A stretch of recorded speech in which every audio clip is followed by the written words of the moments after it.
Hello everyone, I am ऋतु स्वामी और आज हम क्लास 8 का पढ़ेंगे सूक्ष्म जीव मित्र एवं शत्रु।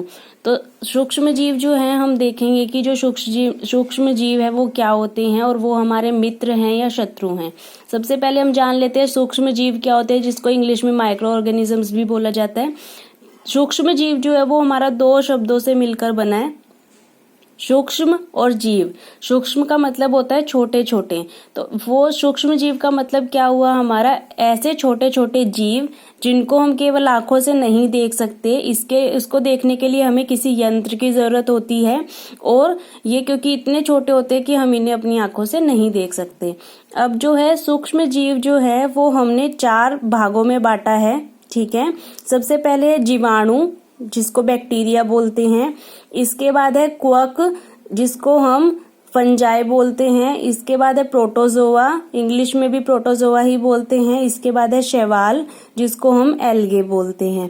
इन चारों के अलावा जो है हमारे एक टाइप के माइक्रो ऑर्गेनिज्म और हैं, सूक्ष्म जीव और हैं, जिसको हम विषाणु बोलते हैं, वायरसेस, ठीक है। ये जो वायरसेस होते हैं ये अन्य सूक्ष्म जीवों से अलग होते हैं क्योंकि ये जो है परपोषी होते हैं। मतलब इसमें ये जो है किसी होस्ट बॉडी के अंदर जाके जो है जीवित रहते हैं और अगर ये बाहर रहेंगे पर्यावरण में तो ये मृत अवस्था में रहते हैं। इसकी वजह से बहुत सारी बीमारियां जो हैं वो हमें हो सकती हैं वायरसेस की वजह से, जैसे खांसी, जुकाम, इन्फ्लुएंजा, पोलियो, खसरा और आजकल जो हम सुन रहे हैं कोविड-19 कोरोना वायरस जो है वो भी एक वायरस की वजह से ही हुआ है, ठीक है। इसके बाद अब जो है सूक्ष्म जीव जो है वो उनकी संरचना के आधार पे 2 तरीके के हो सकते हैं, एक कोशिक और बहुकोशिक, यूनिसेल्युलर और मल्टीसेल्युलर, ठीक है। एक कोशिक जो होते हैं, जो हमने 4 टाइप के पढ़े हैं, उनमें से जीवाणु, कुछ शैवाल और प्रोटोजोआ जो होते हैं वो एक कोशिक होते हैं और कुछ शैवाल और कवक जो होते हैं वो बहुकोशिक होते हैं हमारे, ठीक है। अब जो है सूक्ष्म जीव, जैसे चैप्टर का नाम था, लाभदायक भी होते हैं और हानिकारक भी हो सकते हैं।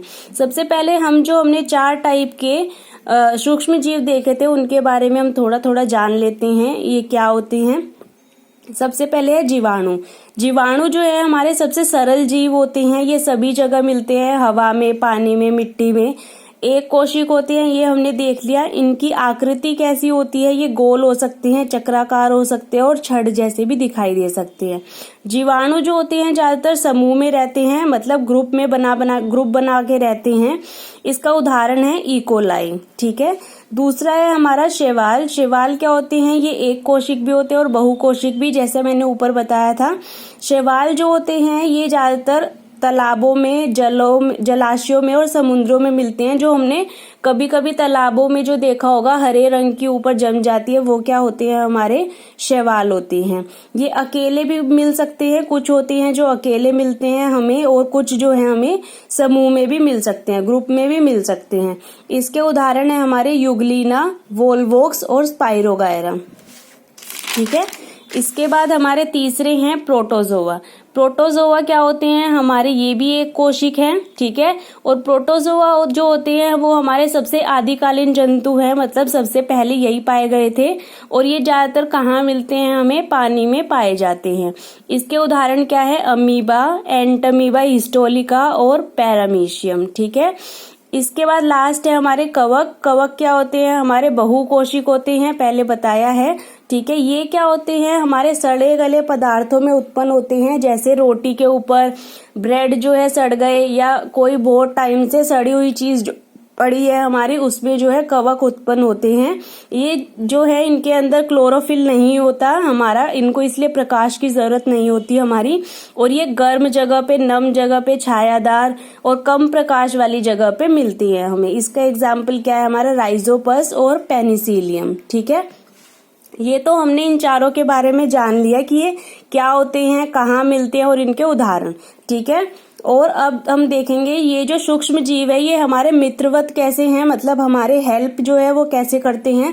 सबसे पहले दही का बनाना। दही बनाने में जो है दूध से जो हम दही बनाते हैं घरों में, उसमें ये हेल्प करती है हमें। इसके लिए कौन सा जीवाणु हमें हेल्प करता है? लैक्टोबैसिलस। ठीक है, ये क्या करता है? दूध को दही में बदल देता है। इसके अलावा पनीर बनाने में, अचार बनाने में भी हमारे सूक्ष्म जीव जो है वो हेल्प करते हैं।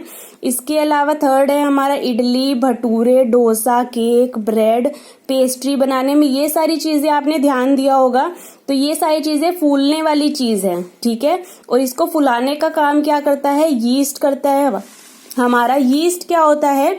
ये तीव्रता से, मतलब जल्दी से जो है कार्बन डाइऑक्साइड उत्पन्न करता है। जब ये श्वसन करता है तो उसमें कार्बन डाइऑक्साइड उत्पादित होती है और इस गैस की वजह से जो है बुलबुले बनते हैं। तो जिस भी चीज में हम इसको डालते हैं तो उसका आयतन बढ़ जाता है हमारा इन गैस के बुलबुलों की वजह से। फोर्थ है हमारा वाणिज्यिक उपयोग, मतलब इंडस्ट्रियल बेनिफिट क्या है इसका? इसको हम अल्कोहल बनाने में, शराब बनाने में और एसिटिक एसिड बनाने में उपयोग करते हैं। इसमें क्या करते हैं हम? ये अल्कोहल शराब हमारी बनती कैसे है? जो गेहूं, चावल और फलों का जो रस होता है उसके अंदर जो हमारी शुगर होती है, शर्करा जो होती है, उसमें हम यीस्ट को डाल देते हैं और उसके बाद एक प्रोसेस होती है हमारी किण्वन की, जिसको फर्मेंटेशन बोलते हैं।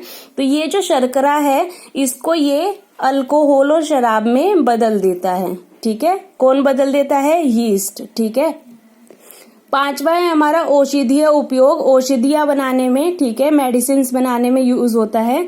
सबसे जो है इम्पोर्टेंट हमने देखा होगा प्रतिजैविक मेडिसिन जो हैं, एंटीबायोटिक्स जिनको हम बोलते हैं, ये बनाने में यूज होता है हमारा। एग्जाम्पल्स क्या है एंटीबायोटिक्स जो कॉमनली यूज होती हैं हमारी? स्ट्रेप्टोमाइसिन, टेट्रासाइक्लिन, एरिथ्रोमाइसिन और पेनिसिलिन। पेनिसिलिन क्या है? हमारी सबसे पुरानी जो है, सबसे पहले एंटीबायोटिक बनी थी।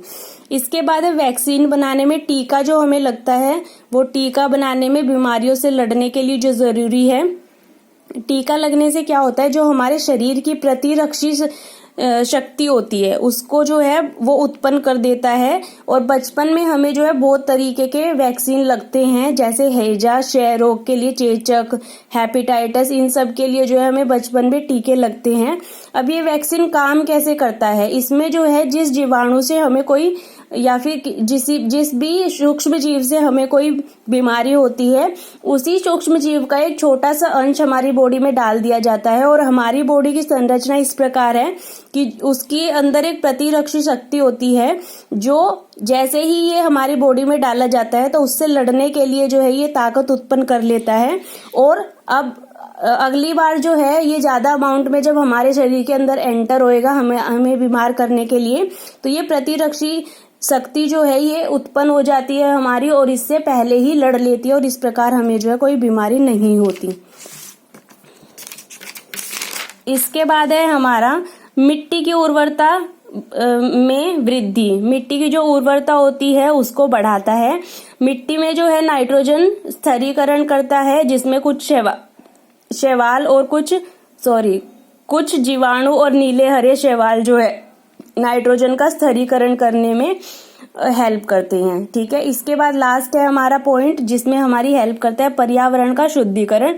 पर्यावरण का शुद्धिकरण कैसे होता है? जो भी हमारे सूक्ष्म जीव होते हैं वो पौधों के बचे हुए टुकड़े, फल सब्जियों के बचे हुए छिलके, ठीक है, इन सबको जो है अपघटन करके, मतलब इनको डिकम्पोज करके जो है खाद में बदल देता है। और खाद जो होती है वो हमारे लिए बेनिफिशियल है, और इससे जो है जो कूड़ा हम प्रोड्यूस करते हैं, पोल्यूशन प्रोड्यूस करते हैं, वो भी जो है साफ हो जाता है हमारा। तो इसलिए पर्यावरण के शुद्धिकरण के लिए ये हेल्पफुल होते हैं। ये तो सारे हो गए हमारे बेनिफिट।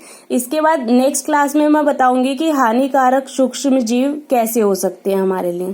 Thank you.